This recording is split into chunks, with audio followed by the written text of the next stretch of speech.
Hey everyone, welcome back to my YouTube channel Wangxi and fan fiction explanation. तो कैसे हैं आप सब? आई होप कि आप सब बहुत अच्छे होंगे।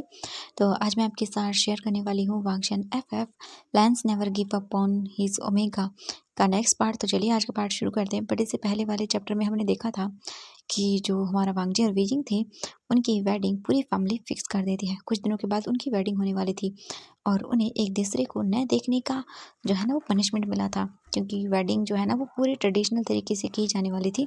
इसलिए वो शादी से पहले एक दूसरे को नहीं देख सकते थे। बट हमारा वांगजी वीजिंग को देखे बिना रह नहीं पा रहा था, इसलिए वो वीजिंग के घर आ जाता है एंड वो बस वीजिंग का वेट कर रहा था। वीजिंग को वांगजी कॉल करता है, बता वीजिंग कहाँ हो तुम? वीजिंग बता ऑब्वियसली अपने रूम में हूँ वांगजी। वांगजी बता ओह रूम में हो? वीजिंग जल्दी से बाहर आओ, मैं तुम्हारा वेट कर रहा हूँ। वीजिंग बता क्या? वांगजी बता हाँ बिल्कुल जल्दी आओ वीजिंग। इसके बाद जो वीजिंग था वो तुरंत ही उठता है वहाँ से। उठने के बाद वो थोड़ा सा रेडी होता है। रेडी होने के बाद वीजिंग जल्दी से जल्दी करके रूम से बाहर निकलता है और बोलता है रात का टाइम है, शायद ही कोई होगा। वीजिंग धीरे धीरे करके अपने रूम से बाहर निकलता है और वो छुप छुप के जाने लगता है। बट अचानक से वो किसी से टकरा जाता है एंड टकराते ही बोलता एंड रुक जाता है और देखता है और बोलता है नहीं नहीं नहीं पकड़ा नहीं जा सकता। बट वीजिंग आइस ओपन करके देखता है और बोलता ओ गॉड। वीजिंग के सामने जैंग चैंग खड़ा हुआ था। जियांग चैंग वीजिंग को घूर के देखता है और बोलता है तुम कहाँ जा रहे थे? वीजिंग बोलता है जियांग चैंग हाँ, वो मैं कहाँ जाऊँगा? वीजिंग अपने मन में सोचता है हे भगवान मेरी ही किस्मत इतनी फूटी हुई क्यों है। हाँ हर बार क्यों मैं इसी से टकराता हूँ। हाँ सच में मेरी किस्मत बहुत बुरी है। जियांग चैंग बोलता है वीजिंग कहाँ जा रहे हो तुम? हाँ वो भी इतनी रात को? वीजिंग बोलता है जियांग चैंग वो मैं कहाँ जाऊँगा? मैं पानी पीने जा रहा था। ये सुनने के बाद वीजिंग अपने ही सर पर जोर से मारना चाहता था कि इतना घटिया, सच में इतना घटिया आंसर कोई दे सकता है भाई? हाँ सच में वीजिंग का दिमाग ही खराब था। चैंग चैंग बोलता है ओह क्या बात है, इतनी रात को बन ठन के तुम पानी पीने जा रहे हो? ये बोलता नहीं एक्चुअली चैंग चैंग वो क्या है कि तभी वो बोलता है ओह और साथ में जूते वो भी हाथ में लेके। वीजिंग अपने जूतों को देखता है जो कि उसने हाथ में लिए हुए थे। वीजिंग बोलता है नहीं एक्चुअली क्या है कि ये मेरे जूते ना खराब हो गए थे, तो मैं इन्हें बस नीचे स्टोर रूम में फेंकने जा रहा था। हाँ वही इसीलिए। वीजिंग अपने जूतों को नीचे रखता है और बोलता है सच में मेरे दिमाग में इस टाइम कोई अच्छा आइडिया तक नहीं आ रहा है, क्या करूँ मैं? चैंग चैंग बोलता है ओह अच्छा क्या बात है, तुम इतने अच्छे से सज धज के इतनी रात को ऐसे चोरी चोरी छुप के बन ठन के जूते स्टोर रूम में रखने जा रहे थे? नहीं, कितना झूठ बोलोगे वीजिंग, कहीं तुम भाग तो नहीं रहे थे घर से फिर से? ओह माय गॉड तुम फंक्शन से शादी नहीं करना चाहते हो? Oh my God mom dad देखिए वीजिंग फिर से घर से भाग रहा है, मॉम डैड एंड वो चिल्लाने लगता है। वीजिंग जब ये देखता है बोलता है हे भगवान हो गई मेरी तो आज पूरी लग जाएंगी मेरी तो। वीजिंग तुरंत ही जियांग चैंग के फेस आई मीन उसकी माउथ पे हाथ रखता है और बोलता है जियांग चैंग चुप करो चिल्लाना मत करो। जियांग चैंग वीजिंग का हाथ उठा के भी चिल्लाने लगता है, उसका हाथ साइड करके, बट वीजिंग पकड़ता है और बोलता चैंग प्लीज चुप हो जाओ, प्लीज भगवान के लिए चुप हो जाओ, मत करो ऐसा। हाँ जियांग चैंग को पकड़ना वीजिंग के लिए बहुत मुश्किल हो रहा था, पर वीजिंग कैसे भी करके जियांग चैंग को पकड़ता है और बोलता जियांग चैंग प्लीज चुप हो जाओ, मॉम डैड उठ जाएंगे प्लीज। देखो मैं कहीं नहीं भाग रहा था, वो एक्चुअली बात ये है कि वांगजी मुझसे मिलने के लिए आए हुए हैं रात को। ये सुनने के बाद जियांग चैंग बोलता व्हाट क्या सच में? वीजिंग बोलता हाँ अगर तुम्हें यकीन नहीं है तो रुको। वीजिंग फिर जियांग चैंग को विंडो के पास लेके जाता है और बोलता वो देखो वांगजी खड़ा हुआ है वहाँ पे। एंड ये देखते ही जियांग चैंग बोलता है ओह अच्छा ऐसी बात है तो जाओ। वीजिंग बोलता क्या? वीजिंग को तो यकीन नहीं हो रहा था अपने कानों पर। वीजिंग बोलता जियांग चैंग क्या सच में तुमने मुझे जाने के लिए कहा? सच में जाऊँ ना मैं? जियांग चैंग बोलता हाँ जाओ, वरना मेरा मतलब है कि देखो मेरा मूड चेंज होने से पहले पहले भाग जाओ यहाँ से, आई मीन चले जाओ, वरना वीजिंग मैं तुम्हें यहाँ से जाने नहीं दूंगा अगर मेरा माइंड चेंज हो गया तो। फिर बोलता नहीं मैं जा रहा हूँ मैं जा रहा हूँ, thank you Jiang Chang thank you. और ये बोलकर वो उसे गले लगाता है और बोलता सच में थैंक यू। एंड वो उसके चेक्स पे किस करता है और थैंक यू एंड वहाँ से भाग जाता है। ये देखकर जियांग चैंग बोलता आओ ये क्या है हाँ यक। एंड ये बोलकर वो अपनी चिक्स को साफ करता है और बताओ वीजिंग तुम क्या कर रहे हो, भाग क्यों रहे हो? हाँ गिर जाओगे चोट लग जाएगी, तुम्हारी वेडिंग वाले दिन सच में तुम चाहते हो तुम्हें चोट लगे? मैं क्या ही करूँ इसका। वीजिंग भागो मत अपने शूज़ पहनो। बट वीजिंग कहाँ मानने वाला था, उसे तो वांगजी से मिलना था। वीजिंग घूमते फांदते हुए वांगजी के पास जाने लगता है। वही जियांग चैंग खिड़की से ये सब देख रहा था और उसकी फेस पर स्माइल आ रही थी। वीजिंग भागते हुए वांगजी के पास आता है और लेंस एंड वो तुरंत ही टाइटली हग करता है। वांगजी भी वीजिंग को गले लगाता है और जियांग चैंग की फेस पे स्माइल आ जाती है। जियांग चैंग बोलता है सच में वीजिंग तुम बिना। इसके बाद जियांग चैंग वहाँ से चला जाता है। वहीं दूसरी ओर हम देखते हैं वांग जी और वी जिंग को। वी जिंग बोलता है मैंने तुम्हें बहुत मिस किया। ये बोलकर वी जिंग वांग जी के लिप्स पे एक छोटा सा पैक करता है और दूर होता है। एंड तभी कुछ फोटोग्राफ क्लिक होने की आवाज़ आती है और ये देखते ही बोल सकते हैं कि जो वांग जी और वीजिंग थे वो तो इस पे ध्यान ही नहीं देते। वांग जी वीजिंग को देखता है और बोलता इतने से मुझे शांत करवाना चाहते हो? बिल्कुल नहीं। एंड वांग जी वीजिंग के नेक को पकड़ता है और उसके बाद उसे एक डीप और पैशनेट किस करता है। वांग जी पूरी तरह से किस में खो चुका था। वांग जी वीजिंग के लिप्स को बाइट कर रहा था, सक कर रहा था, उन पर लिक कर रहा था और काफ़ी देर तक वांग जी वीजिंग को किस करता है, बाइट करता है, लिक करता है और सक करता है और इसके बाद दूर होता है। वी जिंग बहुत ही हैवीली ब्रीथ ले रहा था एंड फिर से उन सब की फ़ोटोज़ क्लिक हो रही थी। हर एक मोमेंट की कोई उनकी फ़ोटो क्लिक कर रहा था। उस टाइम से ही जिस टाइम से वी जिंग घर से बाहर निकला था, बस फ़ोटोज़ क्लिक होती जा रही थी। कोई था जो उन्हें देखकर फ़ोटो भेज रहा था किसी और को भी क्लिक कर करके। वीजिंग बस गुम था। वांग जी वीजिंग को देखता है और बोलता wheezing I love you so much. Wheezing बोलता आई लव यू टू लैंसन। इसके बाद वांग जी वीजिंग को अपनी क्लोज करता है और उसे ब्राइडल स्टाइल में अपनी गोद में कैरी करता है और एक बार फिर से फोटो क्लिक होती है। वांग जी वीजिंग को ब्राइडल स्टाइल में कैरी करके उसे कार के पास लेकर आता है एंड देन डोर ओपन करके वीजिंग को कार में बैठाता है एंड देन खुद भी जाता है, कार में बैठ जाता है और वो कार वहाँ से निकल चुकी थी। उनके जाने के बाद एक पर्सन उन्हें फॉलो करता है एंड दूसरा उनकी जो फ़ोटोज़ जितनी भी थी वो दूसरे पर्सन को सेंड करता है और बोलता बॉस क्वीन बाहर निकल चुकी हैं घर से एंड वो इस इंसान के साथ है। ये देखने के बाद जो मैसेज दूसरे साइड में पर्सन देख रहा था उसका खून खोल जाता है। वो उन फोटोज़ को देखते हुए बोलता है लैन वांग जी मैं तुम्हें छोड़ूंगा नहीं। हाँ तुम्हें बिल्कुल नहीं छोड़ूंगा। तुम्हारी हिम्मत कैसे हुई हाँ मेरे विगिन को टच करने की? तुम्हें तुम्हें मार डालूंगा, जान से मार डालूंगा मैं। तुम तुम मेरी चीज़ों को टच करोगे? हाँ बिल्कुल नहीं। तुम्हारी ये आदत बन चुकी है मेरी चीज़ों को अपनी तरफ करना, बट इस बार नहीं वांग जी, इस बार नहीं लैंड वांग जी, मैं तुम्हें ये नहीं दे सकता हूँ। ये बोलकर वो गुस्सा करता है। वहीं वांग जी वीजिंग को लेकर एक बहुत बड़े से मॉल के सामने आता है जहाँ पर वांग जी ने यहाँ का मूवी थिएटर पूरा का पूरा बुक करके रखा था वीजिंग के लिए और वांग जी आज वीजिंग को यहीं पर लेकर आया था। वांग जी वीजिंग को लेकर मूवी थिएटर के अंदर आता है और उसके बाद वो दोनों आकर सीट पर बैठ जाते हैं। वीजिंग बोलता लैंसन हम मूवी कौन सी देखेंगे? वांग जी बोलता है बस देखते जाओ। थोड़ी ही देर के बाद वहाँ पर मूवी स्टार्ट होती है एंड चारों तरफ अंधेरा था और उसी अंधेरे में एक बैक सीट वाली मतलब चेयर पर एक पर्सन बैठा हुआ था जो उन दोनों को घूरे जा रहा था और उसके हाथों की मुट्ठियाँ कसकर बंद हो चुकी थी। वांग जी वीजिंग को बोलता है वीजिंग तुम रेडी हो? वीजिंग बोलता है हाँ बट कौन सी? वांग जी बोलता है सरप्राइज है तुम्हारे लिए। इसके बाद वो मूवी स्टार्ट होती है एंड जैसे जैसे मूवी चल रही थी वीजिंग बोलता है व्हाट, ये तो वांग जी वही मूवी है जो हमने पेरिस में देखी थी। ओह माय गॉड, क्या क्या ये सेकंड है? वांग जी बोलता हाँ ये उसका सेकंड सीजन है वीजिंग। वीजिंग बोलता बट अभी तो ये रिलीज भी नहीं हुई है, आई थिंक कुछ टाइम के बाद रिलीज होगी, तुम्हें कहाँ से मिल गई? वांग जी बोलता है यही तो सरप्राइज है। तुम्हारा वांग जी तुम्हारे लिए कुछ भी कर सकता है। वीजिंग बोलता थैंक यू एंड वांग जी बोलता चलो मूवी देखते हैं। इसके बाद मूवी स्टार्ट होती है एंड धीरे धीरे मूवी आगे बढ़ती है। जैसे जैसे आगे बढ़ रही थी दोनों इंटरेस्ट ले रहे थे बट बीच में ही मूवी के एक किसिंग सीन आता है और ये देखने के बाद वांग जी वीजिंग को देखता है एंड वीजिंग वांग जी को देखकर फिर मूवी को देखने लगता है बट वांग जी वीजिंग को पकड़ता है, उसे अपनी क्लोज करता है और उसके बाद वो उस सीट को फोल्ड करता है यानी कि बटन से वो जो सीट थी वो पीछे की ओर झुक जाती है एंड वो एक बेड की जैसे बन जाती है। लग्जूरियस जो था ये थिएटर था, ऑब्वियसली कुछ तो बेनिफिट होंगे ही हमारी वांग जी के लिए।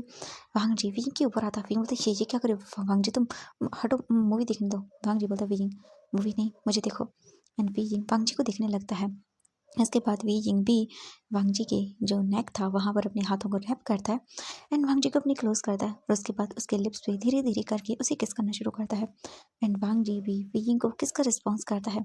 थोड़ी ही देर के बाद उनका ये सॉफ्ट किस एक पैशनेट किस में चेंज होता है एंड वो दोनों एक दूसरे को बहुत ही रफली एंड पैशनेट किस कर रहे थे। दोनों ही हैवीली ब्रीथ ले रहे थे एंड एक दूसरे को किस करते जा रहे थे। वही वांग जी किस करते हुए वीजिंग की पूरी बॉडी पर अपने हाथों को फहराने लगता है और वीजिंग इससे माइनिंग करने लगता है। वहीं हम उस पर्सन को देखते हैं जो कि उन दोनों को घूरते जा रहा था और उसका गुस्सा अब हाई लेवल पर जा चुका था। वो तुरंत ही उठता है और वहां से उन दोनों को घूरते हुए चला जाता है और डोर को बहुत तेजी से बंद करता है एंड ये आवाज़ सुनने के बाद वांग जी और वीजिंग दोनों ही गेट को देखते हैं बट वो दोनों एक दूसरे में इतने खोए हुए थे कि कुछ ही देर के बाद वो भूल जाते हैं एंड एक दूसरे को बहुत ही डीपली पैशनेटली किस करते हैं। कुछ देर अपना रोमांटिक टाइम स्पेंड करने के बाद वो मूवी खत्म हो जाती है। इसके बाद वांग जी वीजिंग को घर छोड़ता है। वीजिंग को घर छोड़ देने के बाद वांग जी लैंड पेंशन की ओर जा रहा था तभी अचानक से वांग जी का फ़ोन रिंग करने लगता है। वांग जी अपना फ़ोन देखता है बट उसमें अननोन नंबर से कॉल आ रहा था तो वांग जी इग्नोर करता है। लेकिन बार-बार उसे कॉल आए जा रही थी तो वांग जी फ्रस्ट्रेट हो जाता है एंड कॉल को पिक करता है और बता हेलो। दूसरी ओर से एक अननोन नंबर से आया हुआ पर्सन कॉलिंग वाला बोलता है तुम्हारी हिम्मत कैसे हुई। ये सुनते ही वांग जी बोलता है व्हाट क्या बकवास कर रही हो तुम। तभी दूसरी ओर से वो पर्सन बोलता है तुम्हारी हिम्मत कैसे हुई हाँ उस ओमेगा को टच करने की। वांग जी बोलता है व्हाट ओमेगा कौन सा ओमेगा क्या बकवास कर रही हो तुम हाँ कौन सा ओमेगा की बात कर रहे हो तुम। ये सुनने के बाद वो सामने वाला पर्सन बोलता है ओह रियली तो तुम नहीं जानते हो हाँ। वांग जी जानता था क्योंकि वांग जी सिर्फ एक ही ओमेगा के साथ था एंड वो विकिंग था। वांग जी बोलता है बकवास करना बंद करो ठीक है तुम्हें समझ आया ना। बट वो बोलता है ओह तो अभी दिखाता हूँ तुम्हें। ये बोलकर वो इंसान कुछ वांग जी को फोटो सेंड करता है और ये देखने के बाद वांग जी अपने फ़ोन में तुरंत ही उन्हें ओपन करता है मैसेजेस को एंड वो देखता है उसकी और विकी की फ़ोटोज़ जो अभी अभी ली गई थी। वांग जी बोलते ये क्या बकवास है हाँ तुम्हारी हिम्मत कैसे हुई हमारी ऐसी फोटोज क्लिक करने की। दूसरे वाला पर्सन बोलता है यही ओमेगा मेरा है हाँ तुम्हारी हिम्मत कैसे हुई मेरी ओमेगा को टच करने की मैं उसका अल्फा हूँ। ये सुनने के बाद वांग जी बोलता है बकवास करना बंद करो सुना तुमने और जो भी तुम कर रहे हो उसका अंजाम बहुत बुरा होगा। बट इससे पहले कि वांग जी कुछ और बोल पाता फ़ोन कट चुका था। वांग जी बोलता कौन है ये इंसान हाँ इसकी हिम्मत कैसे हुई ये सब बोलने की। वांग जी अपने मेंशन की ओर ही जा रहा था लैन बट वो रुक जाता है और अपनी कार को फिर से यूटर्न करता है और जियांग मेंशन की ओर जाने लगता है। वांग जी डर गया था वियिंग को लेके। वांग जी फिर एक बार जियांग मेंशन आता है। जियांग मेंशन आने के बाद वांग जी तुरंत ही अपनी कार से बाहर निकलता है एंड तुरंत ही वो मेंशन के अंदर जाने लगता है। जितने भी गार्ड्स थे उनमें से किसी ने भी वांग जी को नहीं रोका क्योंकि ऑब्वियसली वो सब वांग जी को जानते थे। हाँ वांग जी उनके लिटिल मास्टर का होने वाला हस्बैंड जो था इसीलिए किसी भी गार्ड ने उन्हें नहीं रोका। वांग जी मेन गेट के सामने जाता है तभी वहाँ पर जो गार्ड था वो वांग जी को ग्रीट करता है और बोलता है सर। वांग जी बोलता है इट्स ओके कोई बात नहीं ग्रीट करने की जरूरत नहीं है अब अपना काम कीजिए। ये सुनने के बाद वो जो गार्ड था वो बोलता है ओके सर एंड वो गार्ड तुरंत ही वहाँ से साइड हो जाता है। वांग जी जो है ना वो डोर को नॉक करता है। डोर को नॉक करने के बाद वो साइड होता है। तभी मैडम यू की पर्सनल जो सर्वेंट थी वो आती है और डोर ओपन करती है एंड वो वांग जी को देख कर बोलती है सर एंड वो वांग जी को ग्रीट करती है। वांग जी अंदर आता है और उसके बाद वो बोलती है मैं मैडम को बुला कर लाती हूँ। वांग जी बोलता नहीं रहने दीजिए आप उन्हें मत बुलाइए वैसे भी मैं विकिंग को देखने के लिए आया था बस उसे देख लूँगा बस चला जाऊँगा आप चिंता मत करिए मैं उन्हें खुद इन्फॉर्म कर दूँगा। एंड वांग जी कुछ घबराए हुआ से भी लग रहा था। ये देखने के बाद वो सर्वेंट जो थी मैडम यू की पर्सनल वो बोलती है ओके ओके मास्टर कोई बात नहीं। इसके बाद वांग जी सीधा सीढ़ियों से विकिंग की रूम की ओर जाने लगता है एंड वांग जी विकिंग के रूम के सामने आता है और वांग जी जल्दी से रूम को ओपन करता है एंड जैसे ही वो अंदर आता है वो देखता है विकिंग पीसफुली बेड पर सोया हुआ था और उसको मतलब उसने अपनी बनी डोर को हक किया हुआ था। वांग जी विकिंग को देखकर स्माइल करता है और उसके पास आता है उसके पास आकर बैठ जाता है और बोलता है माय बनी मैं एक सेकंड के लिए डर गया था कि जैसे किसी ने तुम्हें मुझसे दूर कर दिया हो। आई लव यू माय बनी आई लव यू। ये बोलकर वांग जी विकिंग के फोरहेड पर किस करता है और बोलता है पता नहीं वो इंसान कौन था बट मुझे ऐसा लग रहा है कि वो हम पर नज़र रखे हुए है। मैं किसी को भी तुम्हें मुझसे दूर करने नहीं दूंगा। आई लव यू माई बनी। एंड इसके बाद फिर वांग जी विकिंग के फोरहेड पर एक बार फिर से किस करता है और विकिंग की पीसफुली नींद को डिस्टर्ब न करके वहाँ से उठ जाता है और बोलता है मैं तुम्हें हर एक से प्रोटेक्ट करूंगा। Love you Viking. एंड वांग जी फिर से उसके फोरहेड पर किस करता है और इसके बाद रूम से बाहर निकल जाता है। डोर बंद करके वांग जी फिर वापस से आता है अपनी कार के पास एंड मैंशन को देखता है और सोचता है कोई हम दोनों पर पक्का नज़र रखे हुए है। मुझे इसके बारे में कुछ करना होगा मुझे पता लगाना होगा कौन है वो जो हम दोनों पर नज़र रख रहा है हमारे हर एक पल की खबर है उसे। वांग जी बोलता है मुझे सब पता करना होगा। इसके बाद वांग जी तुरंत ही अपनी कार में बैठता है और वहाँ से लैंड मेंशन के लिए निकल जाता है। वांग जी पूरा टाइम उस फ़ोन वाले इंसान के बारे में ही सोच रहा था। थोड़ी ही देर के बाद वांग जी अपने मेंशन आ जाता है। मेंशन आने के बाद वांग जी कार पार्क करता है और उसके बाद सीधा धीरे धीरे करके वो अंदर जाने लगता है। बट तभी इससे पहले कि वो घर के अंदर बढ़ पाता वांग जी का फ़ोन एक बार फिर रिंग करता है। वांग जी अपना फ़ोन देखता है और बोलता हाँ फिर से अननोन नंबर। वांग जी को एक बार के लिए लगा कि उसी इंसान का कॉल होगा बट इस बार नंबर चेंज था। वांग जी फिर सोचता है और ही कोई होगा। वांग जी फोन पिक करता है और बोलता हेलो। दूसरी ओर से फिर से वही अननोन इंसान एक बार फिर बोलता है लगता है तुमने मेरी बात को सीरियसली नहीं लिया हाँ मैंने कहा था मेरी ओमेगा से दूर रहना पर तुमने फिर से वही गलती की। लगता है जब तक मैं तुम्हें सबक नहीं सिखा देता तुम अपनी बातों से रास नहीं आओगे। अब देखना क्या करता हूँ मैं।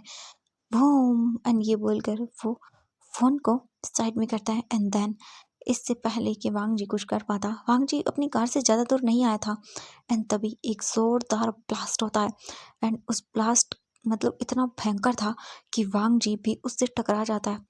यानी कि जो आग की लपटें थी वो वांग जी के पास भी आती हैं एंड वांग जी उड़कर बहुत दूर गिरता है एंड वांग जी की बॉडी पर बहुत ज़्यादा लग जाती है और उस ब्लास्ट की आवाज़ चारों तरफ गूंज जाती है। वहीं हम देखते हैं पूरे मैंशन के अंदर हफड़ा तफड़ी मच जाती है अचानक से हुए इस ब्लास्ट के कारण। लैन किरण भागते हुए अपने कमरे से सीधा वो हॉल में आते हैं और वो सीधा बाहर आते हैं मैंशन से और देखते हैं तो उनके आंखों के सामने एक कार पूरी तरह से ब्लास्ट हो चुकी थी, आग लगी हुई थी एंड कुछ गार्ड आग बुझाने की कोशिश कर रहे थे। तभी उनकी नज़र जाती है कुछ पास में खड़े हुए गार्ड्स पर जो वांग जी को उठाने की कोशिश कर रहे थे। वांग जी के सर पर चोट लग चुकी थी क्योंकि वो पिलर से जाकर टकरा गया था इसी वजह से और उसका फ़ोन दूर गिरा हुआ था, फ़ोन टूट चुका था बट अभी भी उसमें से एक आवाज़ आ रही थी और वो बोल रही थी, कहा था ना मैंने मेरी ओमेगा से दूर रहना। अब की बार तो मैंने सिर्फ तुम्हारी कार ब्लास्ट की है, पर अब की बार अगर तुम मेरे ओमेगा के सामने मुझे नजर आए ना तो तुम्हारा अंजाम इससे भी बुरा करूंगा। ये बोलकर वो फोन कट हो जाता है। वहीं दूसरी ओर हम देखते हैं वांग जी जो मतलब बोल सकते हैं कि एकदम सदमे में था। उसके सर से ब्लीडिंग हो रही थी एंड सर्वेंट्स उठाने की कोशिश कर रहे थे एंड गार्ड भी। लहन किरण भाग कर आते हैं और बोलते वांग जी क्या हुआ है?